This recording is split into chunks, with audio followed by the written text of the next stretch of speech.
What's up, YouTube? SimplyUnlucky here, and today we're going to be opening a Yu-Gi-Oh! Spellcasters Command Structure Deck. And then I want to ask you guys to check out my channel and subscribe for more Yu-Gi-Oh! Videos. Alright, I'm actually pretty excited to open this structure deck because it's really rare and hard to find, and it's got a lot of awesome cards inside.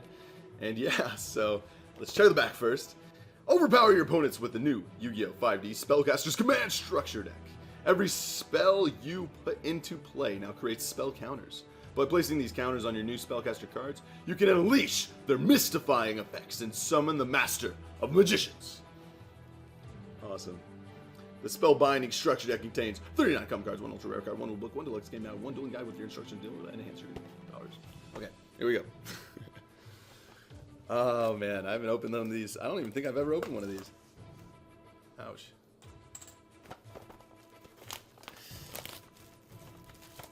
Here we go. Do. Very nice. So there's the Master of Magicians right there. Take a look at the mat real quick. Endymion, I think that's how you say his name. Awesome little playmat. That looked really cool as an actual playmat, not a piece of paper. I think they might have one. And let's pop it open. So there's Endymion. Wow. The Master Magician. That guy looks so freaking awesome. This structure deck is going to be so fun to go over. Alright.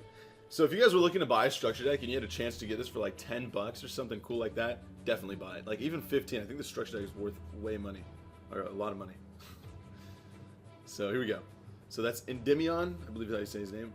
The Master Magician. Wow, awesome. We have a Disenchanter. So a lot of these cards have to do spell counters. You'll see here, once per turn, remove a spell counter card, blah, blah, blah, return face of field. Spell card on the field. Defender, the Magical Knight. This is actually a really cool card.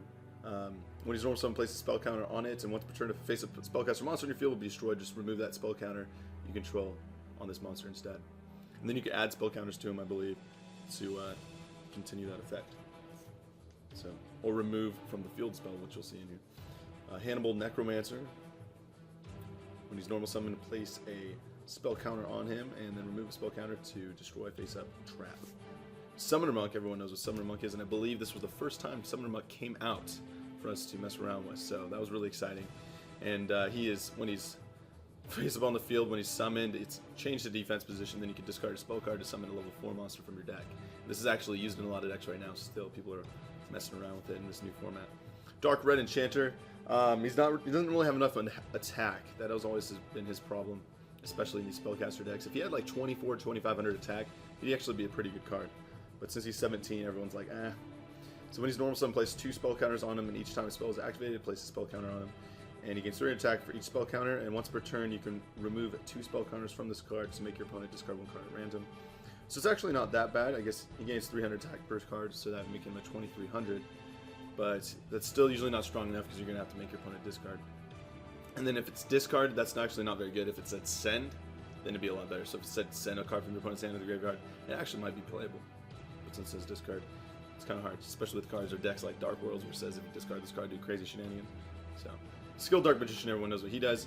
Whenever a spell is played, put a spell counter on him. When there's 3 spell counters on him, you can send him to the graveyard. Get Dark Magician from your grave or deck. From your hand, deck, or graveyard. There we go. Apprentice Magician, that's a really fun card. When it's destroyed, you know, go get a spellcaster that's 2 or less stars and put it face down on your side of the field. Special summon it. So you destroy Apprentice Magician by attack. You go get another Apprentice Magician if you need the defense. If you don't really need the defense, you can just go straight for Old Vindictive, and then they don't have another attack. So you'll save Old Vindictive, destroy their monster with Old Vindictive, and then you could tribute it, you know, for Dark Red Enchanter or Magical Marionette or some cool card like that. Or if you play Magician of Faith, which I don't believe is in here, you can go grab a spell card instead of destroying a monster, which is Old Vindictive's effect. So Apprentice Magician is really good with Magician of Faith, which is now legal. So Magical Marionette. This is a really cool card, and I loved messing around with this back when the format wasn't too crazy. It's a little crazy now. So each time a spell card is activated, place a spell counter on this card, and this card gains 200 attack for each spell counter, and then you can remove 2 spell counters to destroy 1 monster on the field. So that was really good back in the day, and I remember a lot of people messed around with this. So not as good anymore. If it had a little more attack maybe and it was a little faster somehow, might be really good, but it's just not really making the cut. Break the Magical Warrior. Once again, this card is now a little too slow in this format, but I think it's cool people still mess around with him. And look at that, he's got a little blue lines. A lot of these cards actually have the blue lines. Let's see. Yeah, just these two actually have the blue lines, if you guys see those there. If I can give them the light. There you go. Breaker you can see pretty well. Magical Marionette not so much. But yeah, you see those blue lines. That's really cool. Little factory misprint there. But yeah, when Breaker's normal summon, place a spell counter on him, so he's a 1900, and then you can remove that spell counter, destroy magic or trap card on the field. So it's not just opponent's field. That's cool. So any spell or trap card on the field. So that's actually still a pretty decent card. So I'd recommend messing around with that if you don't really have many cards to mess around with. But overall, he's a little too slow still. Magical Plant Mandragola. Dragolas. Interesting card. Once flip, place spell counter. Blah blah blah. Face up a card on the field. Magical Royal Magical Library. This is actually good in OTK decks or control. How would you say that? Exodia decks is a better way. So you draw out your deck using this card with a whole bunch of spell cards in your deck, like Upstart Goblin that draws cards, and one Day of Peace, and yeah, then you eventually draw Exodia. So this card says when each time a spell card is activated, place 3 spell counters on this card. You can remove 3 spell counters to draw a card. So you play 3 spells, draw, play another 3 spells, draw, type thing. Really good in Exodia decks, and then decks like the trap card that says deal damage equal to the magic cards in your grave, because then you can draw out all your magics and play that card face down and deal like 9,000 damage. Crazy shenanigans. Blast Magician, he's not so good. He deals damage, but you always want to go for control over dealing damage, because if you get control, you'll just eventually deal enough damage anyway. So, Mythical Beast Cerebrus. It's a really cool card. I always liked looking at this guy. Every time a spell card is activated, place 1 spell counter on this card, and this card gains 500 attack for each spell counter on it, and then this card is attacks or attacked, remove a spell counter from it at the end of the battle phase. So basically just a 1900. But it doesn't say a max number of spell counters, so you can actually make them pretty dang strong. So that's actually pretty cool. So you can make them really big. But you remove all spell counters at the end of the battle phase. Meiko, Master of Barriers. You contribute this card, destroy when face continuous spell or continuous trap around the field. Actually, it wasn't a bad card, and people played it in their side deck for a while. Crystal Seer, another card you can use with Apprentice Magician. It's a 1-star, not 2, so it's 2 or less for Apprentice Magician. So you get this from your deck when Apprentice Magician is destroyed. And then Seer says, Crystal Seer says, pick up 2 cards from the top of your deck and select one of those cards and add it to your hand, and then place the other on the bottom of your deck. So it's kind of a draw, but a little bit better than draw, sometimes a little worse than a draw, because what if you want both of those cards? So, but usually it's better than just drawing a card. This card was really good in Monarch decks for a while. People were playing, I don't know if they were playing the full Apprentice Magician deck, but they were definitely playing Crystal Seers and stuff like that. Magical Exemplar, this is when people are trying to create some OTK combos and some really cool control stuff. Magical Exemplar is really good with Magical Citadel of Endymion. So, this girl says, each time a spell card is activated, place 2 spell counters on this card. So it gets 2. And then once per turn, remove any number of spell counters from this card, especially summon a spellcaster monster from your hand or graveyard whose level is equal to the number of spell counters you removed. So it can get little guys pretty easily for just 1 spell, like Apprentice Magician and whatnot. And Apprentice Magician also says place a spell counter on a card on the field when it's normal summon. So that's another way you can use Apprentice Magician. But yeah, overall, just a really fun card to play around with. You can get your spell counters out pretty easily. But a little too slow in this format once again. But it's really fun. I like these Spellcaster spell counter decks. They're really fun to play around with. You can get Dark Magicians out really easily and stuff. So, Magical Citadel. And each time a spell card is activated, place a spell counter on this card. When a card with spell counters is destroyed, place all the spell counters on this card. So it gains even more when a card is destroyed that already has spell counters.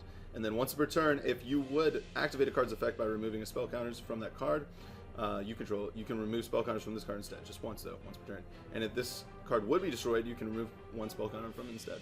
So, really fun card in a spell counter deck, obviously, and extremely good. Usually you play like 3 if you're playing a deck like this. And then Spell Power Grasp, most people play this too. Place 1 spell counter on a face-up card that you control, or that you can place a spell counter on, and then add 1 Spell Power Grasp from your deck to your hand.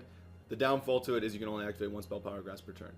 So, it's a little too slow, but imagine if you could use all 3. Like, those Exodia decks with Royal Magical Library and stuff would be a little too good. But yeah, Spell Power Grasp is definitely fun to play around with. Magicians Unites, Mist Body, Malevolent Nuzzler, Giant Trunade, Band, Fisher, Swords Revealing Light, Mage Power, that's always nice. Equip monster against 500 attack and defense for each spell card. Spell and trap and control. Terraforming to go search for your magical citadel. Enemy Controller, nice card, and Book of Moon. Those are really cool defensive magic cards, and a little offensive. Book of Moon's really good if you have a face-up flip effect monster and you flip it, or you flipped it the turn before and it's just been face-up for a turn. You can flip it back face down with Book of Moon, or Tsukiyomi if you have a Tsukiyomi. So Tsukiyomi's really good with like Magician of Faith and stuff like that. Same with Book of Moon, same kind of effect. Flip it back face down, flip it back face up, get that effect again. So that's really cool. But if you summoned it that turn or flipped it that turn, obviously you can only just flip it face down. You can't flip it again because they already summoned. But yeah, and then Magical Blast for dealing damage, and you can grab this card instead of drawing. So that's kind of cool. Magical Dimension, Twister, Field Barrier, Magician's Circle, Pitch Black Power Stone. They have 2 of those in this. I don't really understand that. Tower of Babel. And each time a spell card is activated, place a spell counter on this card. When the 4 spell counters placed on this card, destroy this card and inflict 3,000 damage to the player that activated that spell. So it's a little bit of a risky card. If like you have it out and your opponent's at like 4,000 or 3,000 life, they're not going to activate that 4th spell, obviously. So and if you want to activate spells because you're playing a spell counter deck, you know you're going to want to activate spells. So anyways, Magic Cylinder. It's a really cool card, and especially fun decks like these Magician decks because it's like a magical card. And Magician's Circle, though, is activate when a spellcaster monster declares an attack, and each player special summons a spellcaster monster from the deck with 2,000 less attack. So this gets you like Dark Magician Girl out of your deck, which is really fun to play around with. And if your opponent doesn't have a spellcaster monster, which a lot of decks don't have right now, they actually don't get a monster, and you do. So it's a really fun card to use. So overall, there is the structure deck, Spellcasters Command with Endymion, the Master Magician, as it said on the back of the box, the Magician, or the Master of Magicians. So, Endymion is really freaking awesome. And for his effect, which I did not explain earlier, you can special summon this card from your hand or graveyard by removing 6 spell counters from a magical citadel of Endymion you control. When you do, add a spell card from your graveyard to your hand. Once per turn, discard a spell card, destroy 1 card on the field. This guy is freaking brokes. And he's 7 stars, so you can use some of those cool Xyz combos and whatnot, like with Draco Sack and all those cool cards. A really fun deck. I hope you guys enjoyed this little review and opening of the Spellcaster Command structure deck. It's really by far one of my favorite structure decks. It's so awesome, and it's really rare and hard to find. So I hope you guys like I said, enjoy this opening. And before we do a recap, I wanted to give a shout out to webisodesnetwork.com. It's an awesome website. I'll put a link in the description below. You guys should definitely check it out. I have some exclusive content on there with some Simply Unlucky product like t-shirts and playmats and other cool stuff. Check them out. Once again, YouTube, thanks for watching, and remember to subscribe for more Yu-Gi-Oh videos. And Simply Unlucky signing out.